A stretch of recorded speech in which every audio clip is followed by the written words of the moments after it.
যে কোনো সময় কারো হঠাৎ করে মাথা ব্যথা করতেছে, খেয়াল থাকতেছে না, প্রথম কাজ হচ্ছে একটু পানি খেয়ে ফেলা। কি কাজ করা? পানি খেয়ে ফেলা একটু, কি এটা 1 নাম্বার। 2 নাম্বারে যেটা, আমাদের ব্রেনটা কিন্তু অক্সিজেন দিয়ে চলে। কি দিয়া? অক্সিজেন। আমরা প্রতি মুহূর্তে অক্সিজেন নিচ্ছি। কাউকে কি বলতে হয় যে ভাই অক্সিজেন নিও না, মরে যাবা? কিন্তু বলা লাগে? আল্লাহ অটোমেটেড একটা সিস্টেম করছে। তবে হ্যাঁ, একটা ভালো জিনিস আছে, সেটা কি? আমরা যদি কেউ বুক ভরে শ্বাস নেই, তাহলে আমাদের যে ব্রেন থেকে শুরু করে শরীরের সমস্ত অংশ ঠিক পরিভাবে অক্সিজেন পায় এবং তখন মনটা চাঙ্গা লাগে। এখনই প্রমাণ করছি, এখনই একটু বুক ভরে শ্বাস নিব, এটা আমি করি।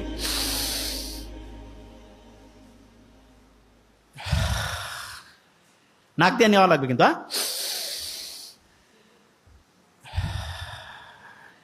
অনেকে মনে করবে তার যোগ ব্যায়াম করাচ্ছে, না, এটা জিনিসটা কি বলি আরেকবার নেই।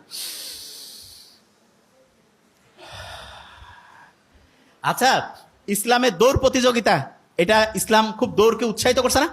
মোহাম্মদ সাল্লাল্লাহু আলাইহি ওয়াসাল্লাম দেখা যেত যে আয়েশা রাদিয়াল্লাহু তাআলা আনহার সাথে হচ্ছে দৌড়াইতো মাঝে মধ্যে। দৌড়াইলে কিন্তু এরকম বেশি পরিমাণ শ্বাস প্রশ্বাস হয় এবং তখন আমাদের ব্রেন ঠিক পরিমাণ অক্সিজেন পায়। তাইলে এই যে দৌড় প্রতিযোগিতা, একটু একটু দৌড়ানো, এইটা হার্টের কোনো সমস্যা না থাকলে, অন্য কোনো প্রবলেম না থাকলে, এটা আমাদের ব্রেনের জন্য ভালো না খারাপ? ভালো। আচ্ছা, আমরা যে নামাজ পড়ি, নামাজে আমরা সেজদা দেই না? সেজদা দেই। সেজদা যখন আমরা দেই, শুনলে অবাক হবো, কপালটা আমরা মাটিতে লাগাই না?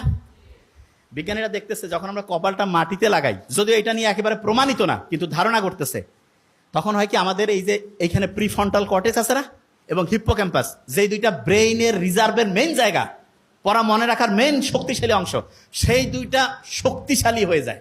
তার মানে যত বেশি সেজদা, প্রিফ্রন্টাল কর্টেক্স, হিপ্পোক্যাম্পাস তত বেশি পাওয়ারফুল হয়ে যায়। সুবহানাল্লাহ।